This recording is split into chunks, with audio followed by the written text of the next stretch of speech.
बिस्मिल्लाहिर्रहमानिर्रहीम। अस्सलाम वालेकुम नाज़रीन, मैं हूँ आफिद अब्दुल माजिद और आज की इस वीडियो में बात करूँगा पाकिस्तान मुस्लिम लीग नून महंगाई के ख़िलाफ़ बड़ी आबोताब के साथ निकली थी, लेकिन कल एहतजाज किया और आज पार्लियामेंट का हाउस का इजलास पार्लियामेंट इजलास भी हुआ, ख़त्म हो गया। लेकिन हम राह तकते रह गए कि मुस्लिम लीग नून वाले आएंगे और आवाम की तर्जमानी करेंगे और महंगाई के ख़िलाफ़ खूब नारेबाजी करेंगे, लेकिन हम पार्लियामेंट हाउस के गेट नंबर 1 पर खड़े ही रह गए। जवेद हुसैन से बात करते हैं। जवेद हुसैन साहब, बहुत शुक्रिया, आपने बहुत शुक्रिया। आपको तंग करते हैं अक्सर नहीं कोई कि जनाब हमें भी टाइम दें। आप हमें एजाज़ बख्शते हैं तो हम हाजिर होते हैं आपके लिए। बिल्कुल जवेद साहब, बड़ी आबोताब के साथ मुस्लिम लीग नून ने ऐलान किया था और कल भी हमने तकरीरें भी सुनी और उन्होंने कहा कि हम पूरे मुल्क में गली मोहल्लों तक ये जो तहरीक है महंगाई के ख़िलाफ़ फैल सकती है, लेकिन आज वो फीकी फीके नज़र आया गेट नंबर 1। आप साहब आप थे कल यहाँ पर? हाँ जी। ये बात किसने की थी? ख्वाजा आसिफ। तो मेरा ख्याल है तज़िया इस पे ख़त्म हो जाता है। ख़त्म। ख्वाजा आसिफ साहब जो हैं वो कभी कोई बात ऐसी करते हैं जिस पे वो अमल करते हों? ख्वाजा आसिफ साहब इस वक्त पार्टी के अंदर भी दो धारी छुरी का किरदार अदा कर रहे हैं। एक तरफ वो हम रिपोर्टर्स को एक प्रोग्राम पे बैठ के ये कहते हैं कि ये कॉरिडोर की रिपोर्टिंग बंद होनी चाहिए। क्यों बंद होनी चाहिए?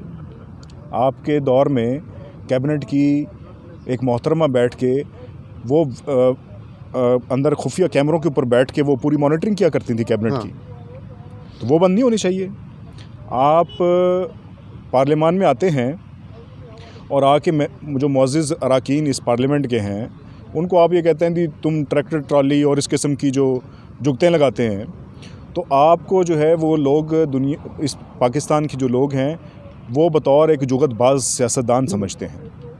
और आप यहाँ के रिपोर्टर्स को ये बताते हैं कि रिपोर्टिंग के तरीक़ाकार क्या हैं, नॉर्म्स क्या हैं, आप वीडियोज़ ना बनाएं, ये ना करें, वो ना करें।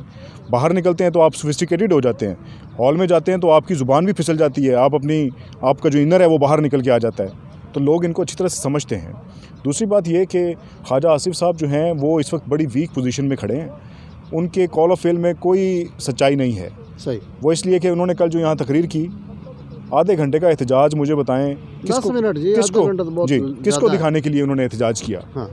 आपके सीनियर वाइस प्रेसिडेंट यहाँ अंदर मौजूद होने के बावजूद वहाँ पर शिरकत के लिए नहीं आए और बाकी लोग नहीं आए, चलें वो असीर हैं इस वजह से, लेकिन वो मैसेज जो है वो सिर्फ मीडिया पे भी हाईलाइट नहीं हो सका। और मेरा ख्याल है कि मीडिया पे वो हाईलाइट ना होने की भी वजह कोई नहीं है, क्योंकि वो जो आपने जो दाना पानी लोगों का किया था वो अब ख़त्म हो गया। अब लोग अपने मसाइल में घिरे हुए हैं, अब उनके पास कवरेज के लिए, आपकी कवरेज के लिए भी टाइम नहीं है। अब आपकी खाली खोखले जो नारे हैं उनके ऊपर भी कोई नहीं जाता। वरना मुझे बताएं, इस मुल्क की अपोजिशन क्या नहीं कर सकती? जहाँ पर ये दावा करते हैं कि पंजाब में मिनिमम सी अक्सरियत के साथ CM है, क्यों नहीं लेकर आते अदम एतमाद? कहाँ गई सारे के सारे दावे जो पिछले दिनों में चाय की प्याली में तूफ़ान बर्पा किया हुआ था इन्होंने? उसके बाद कहते हैं जी कि यहाँ पर चंद वोटों से वज़ीर-ए-आज़म बना हुआ है, तो फिर आप क्यों नहीं हरकत करते? फिर वो आप इंपॉर्टेंट लेजिस्लेशन पे हुकूमत के वज़ीरा आपको आंखें दिखा के कहते हैं कि जो साथ चलना है चलो, नहीं चलना तो हमारा काम थोड़ी है, तुम खुद ही करोगे। फिर आप लेट जाते हैं। तो आप चाह क्या रहे हैं? अवामी इशूज़ इनको सूट नहीं करते। ये पावर कॉरिडोर्स की तरफ जाते हैं तो वहाँ कतराते हैं, लेकिन मांगते भी उधर से ही जाकर हैं। तो ये इस वक्त बड़ी कन्फ्यूजन का शिकार है मुस्लिम लीग नून। और ख्वाजा आसिफ साहब जो हैं उनके ऊपर एक तलवार लटकी हुई है केसेस की, जिसके बारे में शहबाज शरीफ ने ऐवान में कहा था कि वादा माफ़ गवाह बनने के लिए उन पर दबाव डाला गया सेल के अंदर। तो इसका मतलब है कि कुछ दाल में काला है कि ख्वाजा आसिफ के ऊपर आपने वो बयान में भी दिया कि मुझे वो वादा माफ़ गवाह बनने के ऊपर दबाव डाला गया कि मैं इसके ऊपर केसेस के लिए बनूँ। तो ये अपने केसेस से डरे हुए हैं। ख्वाजा आसिफ साहब देखें, आज पार्टी की तरफ से कोई यहाँ पर कोई ना ऐवान के अंदर और ना ऐवान के बाहर कोई महंगाई का नाम नहीं था। सिर्फ वो माह रमज़ान में महंगाई जब अरूज पर गई और अशय खुर्दोनोश लोगों की पहुँच से उस वक्त भी बहुत बाहर गई, उस वक्त भी इन्होंने कहा जी कि हम आज कैंप लगाएंगे। माह रमज़ान गुजर गया, उसके बाद कहीं जाके एक दिन उन्होंने पार्लियामेंट की गेट के बाहर एक कैंप लगाया, वो भी जस्ट वो मीडिया को दिखाने के लिए। उसके बाद कल भी इन्होंने ये हरकत की है। तो अवाम की तर्जमानी की बात क्यों करते हैं जी? हम अवाम की तर्जमानी करते हैं जी, हम अवाम को बताएंगे कि हुकूमत ने उनके साथ कितना जुल्म किया। तो कल तो एक पैकेज भी हुकूमत ने दिया, फिर उस पर भी खामोशी है और आज इस पर भी कोई नहीं बोला। सर, ये सारी मामलात हैं ओनरशिप के। आप अगर टैक्स पेयर हैं, आप इस मुल्क के अंदर कंट्रीब्यूट कर रहे हैं और अपना शेयर पूरा दे रहे हैं तो आप इस मुल्क को ऑन करते हैं। आपको वोट मिले हैं, आप समझते हैं कि मुझे मैंडेट अवाम ने दिया है, फिर आप अवाम के मसाइल को ऑन करते हैं। अब मुझे बताएं कि अगर ये ऑन नहीं करते तो इसका मतलब है कि वह मैंडेट इनको भी जो वोट पड़े वो फिर उस तरीके से नहीं पड़े, समझते नहीं है अवाम के मैंडेट को। दूसरी बात ये कि वोट को इज़्ज़त दो की बात करते हैं। ये मैंने आपसे पहले भी जिक्र किया था कि वोट को इज़्ज़त दो की बात उस वक्त की जाए कि आपके हलके का एक वोटर जो है उसको इज़्ज़त मिल रही हो। हाँ, ठीक है, आपके हलके में जो लोग वहाँ पे रहते हैं उनको तो इज़्ज़त मिलती नहीं है। आप अपनी इज़्ज़त के लिए यहाँ पर आते हैं और कहते हैं जी मुझे प्रिविलेज दिए हैं साहब, जितना भी प्रिविलेज है।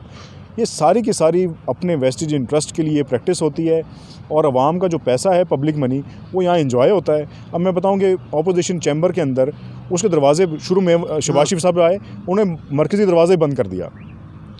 फिर वो हम लोगों ने तनकीद की कि माजी में कभी ऐसी मिसाल नहीं मिलती, तो उन्हें दरवाज़े खोले। अब वो दाखिले पर पाबंदी लगा दी, इवन कि अपने XMNAs को आने पे पाबंदी लगा दी। फिर MNAs को कहते हैं वो ना बैठें। फिर वो ख्वाजा आसिफ साहब ये फरमाते हैं जी कि हमें बोलने पर पाबंदी है। तो बोलने पर पाबंदी किसने लगाई है, बताएं ना फिर आप।